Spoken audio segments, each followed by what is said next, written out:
cinématique du point. Alors par rapport au programme, définir le vecteur vitesse comme la dérivée du vecteur position, nanana, on va traiter ce point, on va traiter, établir les coordonnées cartésiennes, oui, on va les traiter aussi.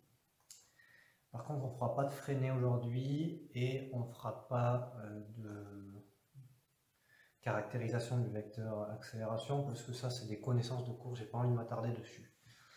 Alors, on est en cinématique du point. Ce point, qu'on étudie en cinématique et en mécanique de manière plus générale, c'est le point M. En général, il est appelé M ou G. Et donc c'est le point matériel qui concentre toute la masse du système que l'on regarde, que l'on observe. Alors, en cinématique du point, l'objet mathématique qui va nous intéresser, c'est les vecteurs géométriques. Je vous prends un exemple Mn, là, donc, traduit par un bipoint dans le plan, et noté Mn vecteur. Alors, cet objet contient beaucoup plus d'informations qu'un nombre. Il contient une direction, donc là ici la droite Mn, il contient un sens, celui de la flèche à l'extrémité du vecteur. Il contient une norme, c'est-à-dire la taille du vecteur. Comme c'est une taille, comme c'est une distance, c'est un nombre réel qui est positif, forcément. Une norme ne peut pas être négative. Et un point d'application. Alors c'est un réflexe qu'on a toujours envie de faire, mais en fait, vu qu'on a une mécanique du point, tous les vecteurs que l'on va étudier, les vecteurs de la cinématique ou les forces, vont être forcément appliqués au point M, donc c'est pas utile de le mentionner, je pense, à chaque fois. Ceci étant dit, les vecteurs de la cinématique sont le vecteur position. Le vecteur position, c'est le vecteur que l'on note OM en général. Et alors si on se donne un repère, donc une origine et une base de vecteurs, le petit vecteur I est un vecteur de norme 1, donc on appelle ça un vecteur unitaire, souvent associé à l'axe X. Pour J, c'est la même chose, souvent associé à l'axe Y. Ces deux vecteurs sont perpendiculaires entre eux. Ce qui fait qu'on peut, maintenant qu'on a posé ça, décomposer le vecteur OM en fonction de cette base de vecteurs, dans ce repère, si vous voulez. Et OM, c'est une coordonnée X suivant le vecteur I, c'est-à-dire un nombre, plus une coordonnée Y suivant le vecteur J, que l'on peut aussi noter verticalement, comme ceci. Ce vecteur position, il est intéressant parce qu'il permet de dire où est l'objet. C'est le premier vecteur de la cinématique. Et X et Y sont ses coordonnées. X et Y sont ses coordonnées. Et ce sont des nombres, tous les deux, réels. Ils peuvent être positifs, mais surtout négatifs, ce qui change de la norme. Et je crois que c'est important.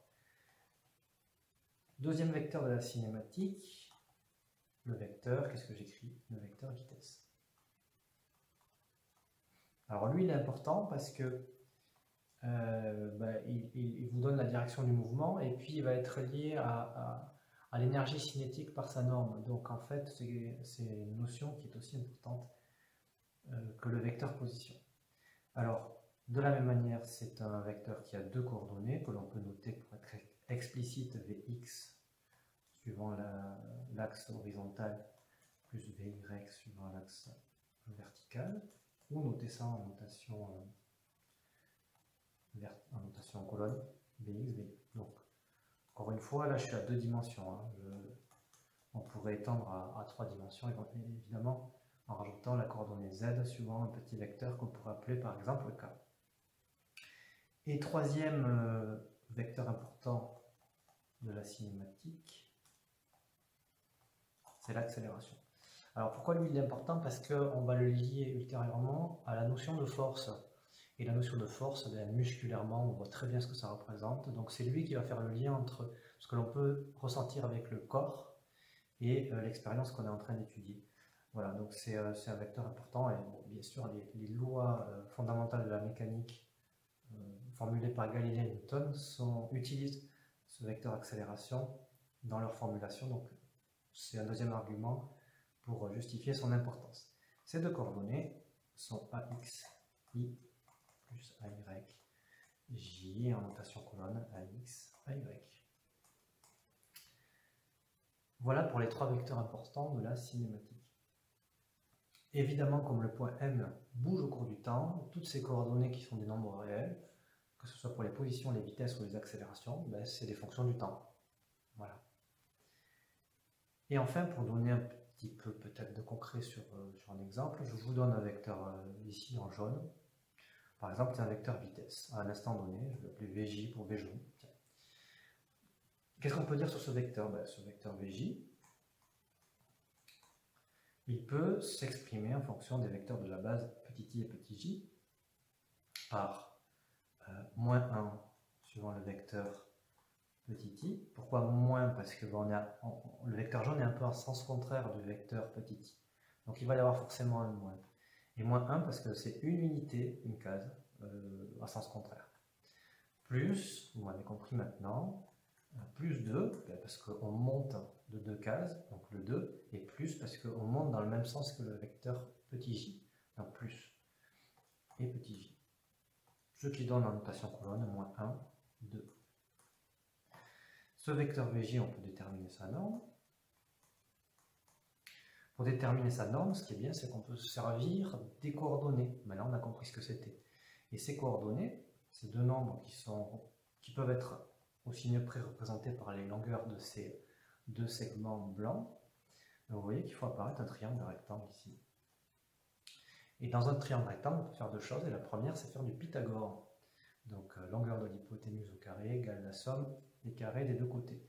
Donc, VJ au carré est égal à sa coordonnée Vx au carré, plus sa coordonnée Vy au carré. Et on prend la racine si on veut VJ. Donc, ce qui fait moins 1 au carré, plus 2 au carré. Donc ça fait racine de 5. Et l'unité, vu que c'est une vitesse, c'est mètres par seconde. Si on fait de la trigo, là je passe un peu de temps sur ces notions mathématiques parce que je crois que c'est le chapitre le plus important de la méca, donc c'est vraiment indispensable. Je me donne un angle là dans ce triangle rectangle, par exemple celui-là. Cet angle, je peux l'appeler θ. Eh bien, je sais que cos θ, c'est égal à côté adjacent sur hypoténuse, l'hypoténuse étant le vecteur jaune, donc on va s'en sortir. Côté adjacent, c'est Vx. Alors, il faut que je fasse attention parce que Vx peut être négatif, ce qui est le cas ici, donc je prends le module, je prends la valeur absolue, et ici, norme de V, puisque c'est la longueur de l'hypoténuse. De même, sinus θ est égal à Vy en valeur absolue sur norme de V, ici aussi.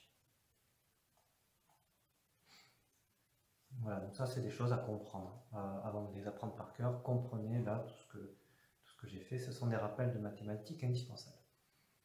Maintenant, ce qui va être intéressant, c'est ces vecteurs de la cinématique, là, le vecteur position, le vecteur vitesse et le vecteur accélération, mais ils ne sont pas totalement indépendants. En faisant des opérations mathématiques élémentaires, on peut passer de l'un à l'autre. C'est ce qu'on va voir dans une deuxième diapo. Alors, première méthode, la méthode géométrique.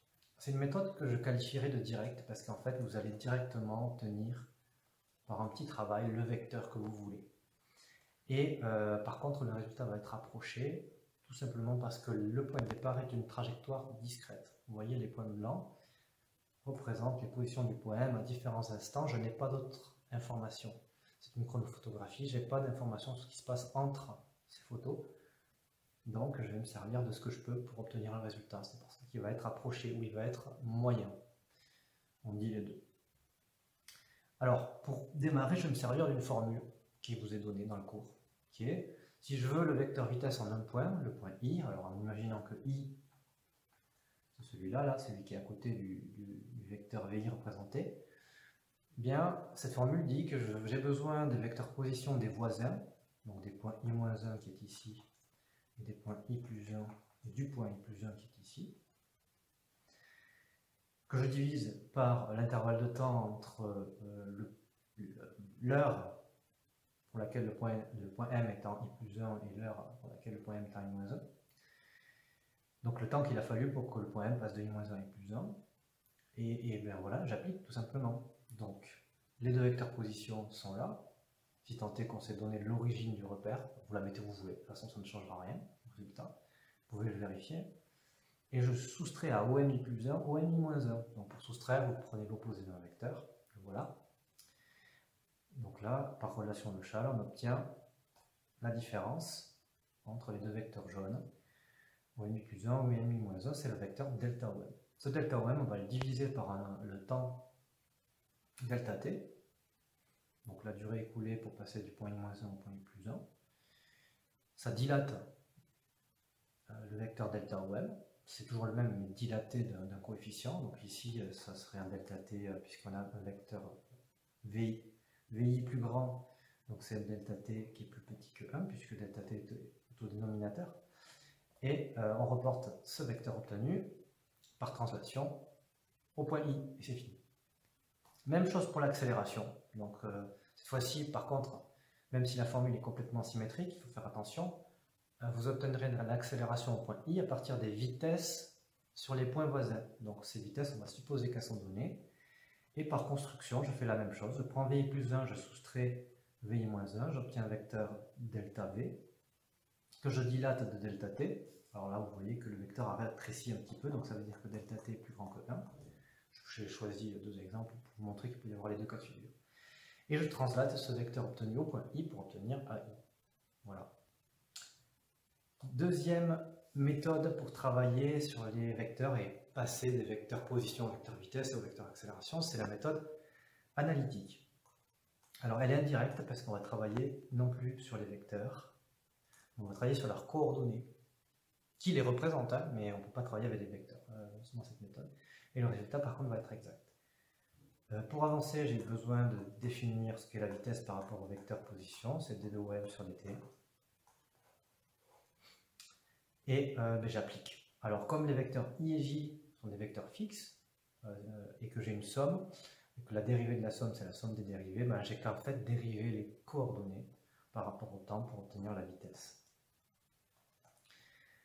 Donc 3t plus 1 dérivé par rapport au temps, il me reste 3 suivant I, et moins 8t carré suivant J dérivé par rapport au temps, donc moins 16t J. Et ce qui donne en colonne 3 moins 16t. Donc ça c'est la vecteur. Et vous voyez que ces coordonnées dépendent du temps, parce que oui, le point M bouge, donc c'est pas étonnant qu'on puisse expliciter les coordonnées en fonction du temps non plus. Hein. Donc là j'ai pris un exemple complètement au hasard, mais dans les exos vous trouverez certainement d'autres valeurs d'expression en fonction du temps des coordonnées. Pour l'accélération, on retrouve la même symétrie que dans l'exemple au milieu. A égale dv sur dt, ou la dérivée seconde de vecteur position par rapport au temps, puisqu'on fait deux fois la même chose. Hein. Donc, la vecteur accélération, 3, la dérivée par rapport au temps de 3, ça fait 0, puisque 3 est une constante. Et la dérivée de moins 16t par rapport au temps, il reste juste moins 16, suivant j. Et en colonne, ça donne 0, moins 16. Et c'est fini. Et le résultat est exact. Troisième méthode qui est un peu un mixte des deux. Un mix des deux, pardon. Elle est indirecte puisqu'on va se servir des coordonnées. Et le résultat est approché, tout comme tout à l'heure, mais parce qu'on va se servir de l'info sur les voisins pour trouver le résultat au milieu. D'ailleurs, la méthode que je vous propose est une méthode symétrique. Hein. Vous voyez qu'on prend le voisin de droite et le voisin de gauche. Il y a d'autres méthodes qui existent, mais j'aime bien celle-là. Parce que l'erreur dans le résultat approché est moins grande que si on prenait le point qui nous intéresse et seulement un voisin, par exemple. Du coup, ce qui m'intéresse, vous voyez que j'ai 3 colonnes. J'ai les temps, j'ai les positions en X, les positions en Y. Donc ça, c'est les coordonnées des positions. C'est ce que vous pouvez obtenir après avoir pointé un objet sur une vidéo, par exemple. Et je veux la valeur de Vx. Alors, ce qui est bien, c'est que je vais prendre cette formule et je vais la réécrire, mais juste en fonction de x, suivant une de ces coordonnées. Et cette formule réécrite, donc c'est Vxi, donc je ne mets plus les vecteurs parce que je suis en coordonnées, c'est xi plus 1 moins xi moins 1 sur ti plus 1 moins ti moins 1. Voilà. Ça c'est général. Hein. Bien sûr, vous pouvez écrire la même chose avec Vyi, en remplaçant les x par des y, tout simplement. Pareil pour cette formule-là. Aucun souci. Vous la divisez en deux, en fait. Mais appliquez ici le point d'interrogation qu'est-ce que ça donne? Ben, le point d'interrogation, c'est Vx de la ligne 2, Vx2. Il a besoin du x à la ligne d'après, donc celui-là. Donc ça, c'est x3. Il a besoin du x à la ligne d'avant, celui-là, moins x1, divisé par ce temps-là, t3, moins t1. Et vous faites entrer après. Et vous obtenez le résultat. Et après, il suffit de prendre la petite case ici, là, ça, là, et vous cliquez, vous faites dérouler vers le bas, et vous avez toutes les valeurs qui apparaissent. De même pour Vy, de même pour Ax, et de même pour Ay. C'est toujours les mêmes formules qui passent. Pourquoi j'ai mis des cases bleues? Parce que si je voulais calculer, par exemple, la première case ici, il me faudrait la ligne d'avant. Il n'y a pas de ligne d'avant, donc ça ne marche pas. Pareil pour Vy. Pour X et Ay, c'est la même chose, hein, vu qu'on se décale. On a besoin des lignes d'avant et après sur les vitesses pour avoir les valeurs, donc ça fait 2 cases en moins. Et ces cases en moins se retrouvent aussi en bas de la liste, hein, puisqu'il y a un moment on n'a plus de ligne après, donc on perd des points quand on passe des positions aux vitesses, et quand on passe des vitesses à accélération, on perd encore des points, on perd encore des calculs. Voilà, bon courage à vous.